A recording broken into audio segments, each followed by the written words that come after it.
What's going on, Port fans? Welcome back to another video on my channel. Today we're going to talk about Port Adelaide's list management. So unfortunately our seasons for both the Port Adelaide Power and the Port Adelaide Magpies have finished this year, both on very sad notes, which is unfortunate, but sometimes that's just how it goes really. But we've come to the time of the year, it's a silly season. So let's talk through our players and key what exactly is going to happen over the off-season with delistings, signings, free agency and trade. So without further ado, as I can't speak as always, let's get into it. Let's start with delistings. As you know, every time of the year, 5, 6, 7 players, 4, depends really how good your list is, must be delisted, must be let go from the club, either due to underperformance, they're not required, or just aren't that good enough really, or they're retiring obviously as well, or they're giving away football of some kind. It's a tough time of the year because sometimes our favourite players unfortunately leave, and with the case it's always going to happen. There'll be some heartbreaking stories, there'll be some unfortunate players that must go, and then there'll be the obvious ones that we all thought that probably would get delisted.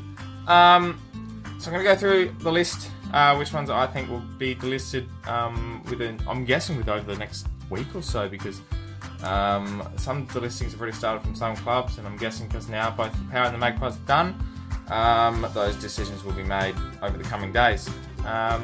So let's move on to the list. The delistings, I'm going more of an old flavour here. I don't necessarily think the younger group will go, because they're all pretty experienced, I'd say.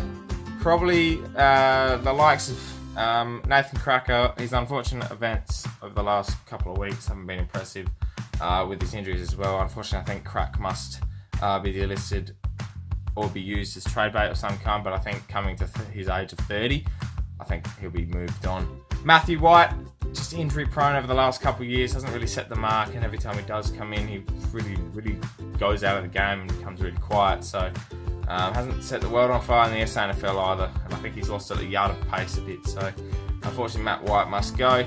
Jimmy Toumpas is the one for me. I think he's done so well in the Magpies, and I'm thinking maybe we might keep him on. But personally, for me, he's had his chances. He doesn't take them. He's a good enough player for the SANFL, he's not good enough for the AFL, so unfortunately I think Jimmy Toumpas must head off to a different time in his career. Cameron Hewitt is the unlucky one as well. He's had patches where he's been good in the SANFL, hasn't really had a look at the AFL, and he's been on the list for 2 years now, so usually that 2-year mark comes up. So unfortunately Cam Hewitt will depart, I believe. And last but not least, probably the heartbreaking story for 2017, I think, is Angus Montfries. We all love Angus. He's been unfortunate with the Essendon saga and just injuries itself. He set the world on fire early in his career for Port Adelaide, but unfortunately over the last couple of years he hasn't done much good, but that's due to his body and the unfortunate events at Essendon. So unfortunately Angus Montfries must be delisted as well, which sucks a little bit, but that's what we have to deal with. Alright, so the listings, move on to signings. The players that need to be signed, probably be gathered. There's been so many articles written. We've done the key players that we needed to sign, which is good. And now we can knuckle it down to see exactly which ones will probably be signed on. And I reckon most of these might even just get 1-year deals, to be honest. I reckon they're on a knife's edge, because they're, you know, if you add the listings and you add the 6 or 7 other players, you end up with 12 players either leaving or out of contract, and that's a quarter of our list basically. So these players will get 1 or 2 year contracts. Aidan Johnson must get a 2-year deal. He is a shining light, and I reckon he is the top of the list in terms of priority to sign him up, because he's got a lot of upside in his future, and he probably has a little bit more to give. I reckon he's just a bit clumsy at times, but he'll come good, the young fella. So Johnson, for me, I think they'll sign him up, 2-year deals.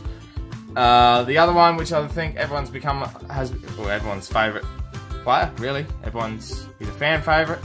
Everyone loves him and everyone wants to see him get more opportunities. Brett Eddy, I think, will get another year deal. We need that backup for Dixon and Hoff and Marshall and whoever else can't break into that side. So definitely Eddy needs at least a 1 year deal. Jared Leonard needs another deal. He obviously got upgraded from the rookie list very late in the season due to an injury. And he was just there for backup, but I think he's really proving himself in the SNFL, and I think he's got a lot of upside as well. So we might see him in power colours next year, you just never know. Jesse Palmer, fantastic in the SNFL as always. He's had a couple of slow patches as of late, but he's got a lot of upside. We saw him play last year towards the end of the season. I think, again, he's really showing some good signs to be a really good AFL player. So another year deal, I'd say, for Jesse Palmer. Logan Austin, we need that backup for our defence. I really think if Homch and Jonas and whoever else is down there is getting injured as such, or even Tommy Cleary, I think with Dougal Howard going back, it might restrict him a bit, but if we need backup for Homch and whoever else, just in case of an injury, Logan Austin's the next best player to come in. So I think Austin needs at least a one year deal. He's played AFL this year and last year, and he's proven that he can do the job. So another deal for Logan Austin. Peter Adams, it's his first year on the list, and I think he's proven that he can have another year. Although I can see him being delisted as well, but I think we need those tall backups as well, just in case anything absurd happens, just like last year. And the last but not least, Will Snelling needs another deal. He's a gun in the SNFL, and I think if our midfield wasn't really, in terms of like packed as such, and Sandpaper and the likes of the youngsters coming through the field, then he'd be playing AFL. But unfortunately, his time hasn't quite come yet. He has played a couple of games, but we'll see him more, I think, next year as well. So sign him up, and yeah, just another 1 year deal. We move on to the good part, the trade bait, I think. And these players need contracts. Well, one of them, but I'll get to that. Trade bait, we need either draft picks, or we need to attack a couple of trade targets, because we are lacking for more big body and probably more speed around the ball as well. So these blokes can be used or signed up. Brendan Archie is probably the biggest player on our signing list, or player that is not signed up as yet.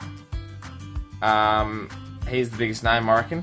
And personally, I think he'll be used as trade bait. I'd like him to be signed, because I think he's proven himself in the Magpies and he can play AFL really well. He just needs more time around the ball, I reckon, or play him up forward. He's a good jumper, he can attack the ball really well, and he's got a bit of pace. So by all means, definitely sign him up if need be, and I reckon we should. But I reckon trade bait, he could be used very much as well. So depends who we go after, obviously, but I reckon he's a good deal breaker, I reckon. Deal sealer, whatever. Aaron Young is a big one for me.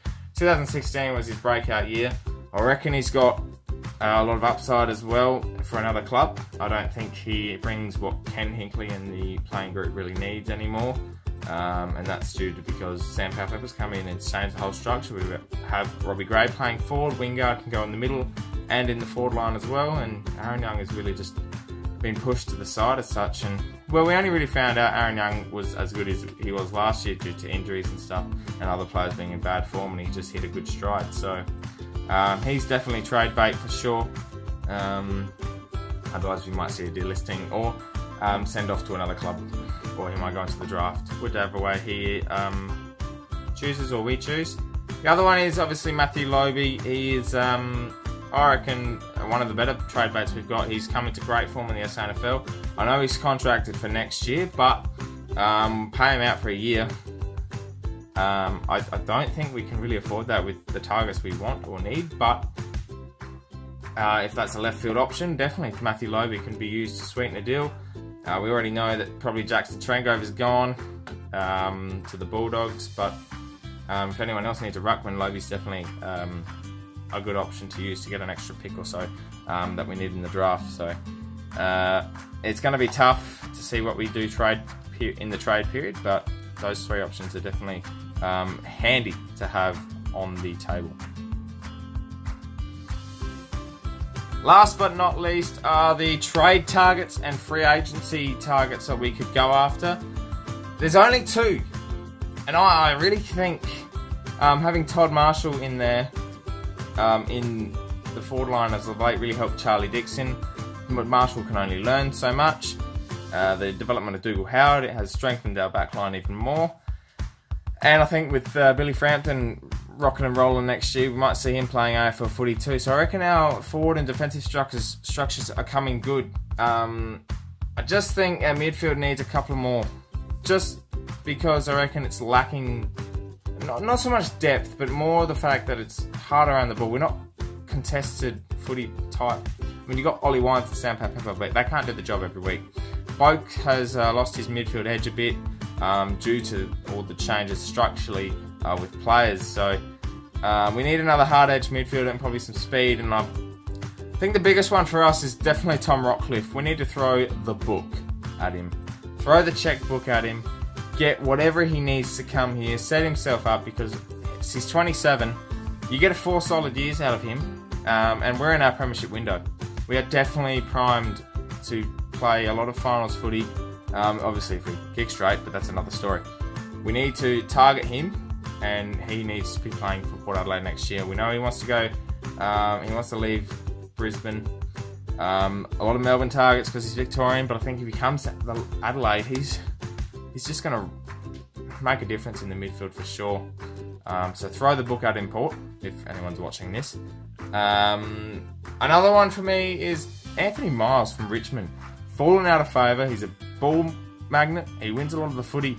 And with the likes of Ollie Wines always getting the 20 odd possessions, and Wingard and Robbie Gray there and then, Sam Pepper, he might make it into the mixture really well. And he's a clean ball user, and definitely is a left field option for sure. But if we can pick him up, I reckon he'll make a big difference in the middle. He's definitely one I'd be looking at if we can't secure a Rockcliffe, because I reckon we can get a few years out of Miles for sure. Well, Paul fans, that's my interpretation or thoughts on our list for 2017. Let me know what you think about the list going forward. Who would you get rid of? Who would you target in the trade period? Anything else you'd like to mention about our list and what needs to be improved? It's definitely an interesting trade period for us, and I really think we should go full on to securing any player possible. And yeah, that's it. That's basically all I have to say. This is all in my opinion, obviously, and I just think what's best for the club and what we need specifically. So yeah, anyway, thank you very much for watching. Catch me on the Portrait Podcast 8 PM on Wednesday, where we'll probably talk more about list management and obviously all things AFL really now, because the season's coming to, or has come to an end. But tune in anyway on Spreaker, 8 PM Port Fan Radio. My name's Anthony, and obviously, go the power!